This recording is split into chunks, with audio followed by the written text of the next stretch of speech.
भगवान शिव आदि, अनंत और महाकाल है। इस संपूर्ण ब्रह्मांड में कोई भी ऐसा व्यक्ति नहीं जो भगवान शिव के बारे में न जानता हो। यूं तो बहुत से लोगों ने दावा किया है कि उन्होंने भगवान शिव को देखा है, लेकिन बहुत से ऐसे लोग भी हैं जो भगवान शिव को नहीं देख पाते हैं, तो ऐसे में वो शिवलिंग की पूजा करते हैं। आखिर दोस्तों, शिवलिंग क्या है? शिवलिंग का वास्तविक अर्थ क्या है? आखिर शिवलिंग क्या प्रस्तुत करता है और क्या दर्शाता है?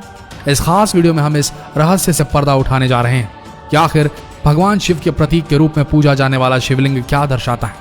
तो इस वीडियो को अंत तक जरूर देखिएगा। बहुत से लोगों ने शिवलिंग का गलत अर्थ बताकर लोगों को भ्रमित कर रखा है, लेकिन सबसे ज्यादा आश्चर्य वाली बात यह है कि इसमें विदेशी लोगों के साथ साथ कुछ अपने देश के लोग भी शामिल हैं। इन लोगों ने शिवलिंग का इतना गंदा मतलब निकाल रखा है कि हम उनको बताना भी महादेव का अपमान समझते हैं, लेकिन अब और नहीं। आज के बाद आपको शिवलिंग का वास्तविक अर्थ और उसका मतलब पता लग जाएगा। इस वीडियो में बने रहिएगा। आज के बाद आपसे कोई फालतू की बातें नहीं करेगा, और जो करना चाहेगा या जो भगवान शिव के बारे में कुछ कहेगा या शिवलिंग के बारे में बुराई करेगा, तो आप यह वीडियो उन्हें जरूर भेजिएगा। दोस्तों, शिवलिंग एक संस्कृत शब्द है जिसमें लिंग का मतलब होता है प्रतीक, यानी शिवलिंग का मतलब हुआ शिव का प्रतीक, यानी एक ऐसी चीज जिसको हम शिव मानकर उसकी पूजा करते हैं।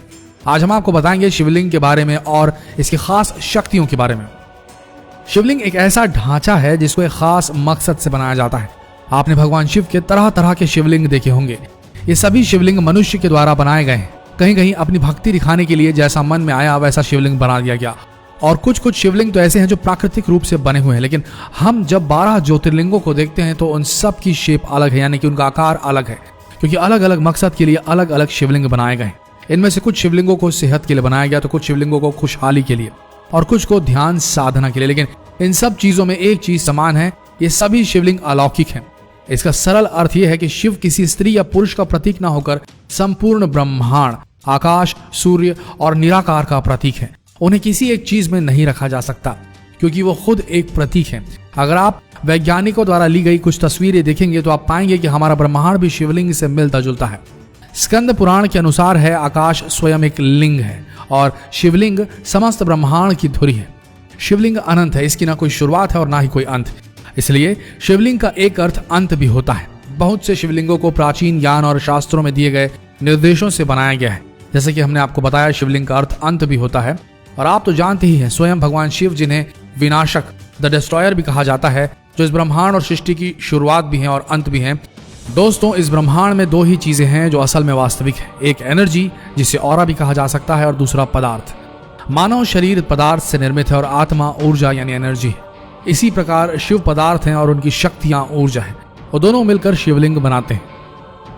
वास्तव में शिवलिंग हमारे ब्रह्मांड की आकृति है। शिवलिंग भगवान शिव और माता पार्वती का आदि अनादि रूप है, और पुरुष और प्रकृति की समानता का प्रतीक भी है। अर्थात प्रकृति में स्त्री और पुरुष दोनों का समान रूप से वर्चस्व है।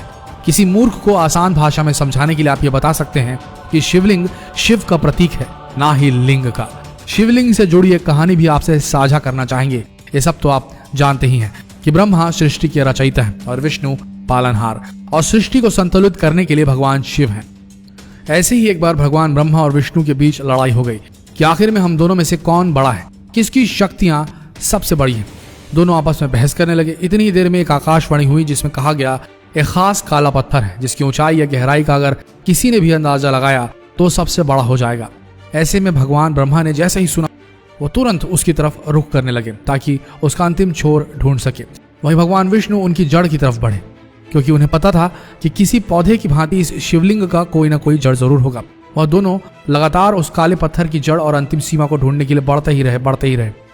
और जब वह हार कर हताश हो गए, तब फिर से आकाशवाणी हुई जिसमें बताया गया कि अगर आप दोनों इसे ढूंढने में असमर्थ हैं, यानी आप सर्वशक्तिमान नहीं हैं।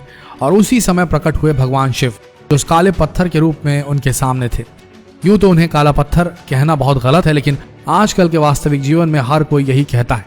जो नास्तिक है वो भी यही कहता है कि मात्र काला पत्थर है, लेकिन किसी को नहीं पता कि काला पत्थर नहीं बल्कि शिव का प्रतीक शिवलिंग है, जिसके अंतिम छोर को ढूंढने में भगवान विष्णु और ब्रह्मा भी परेशान हो गए थे।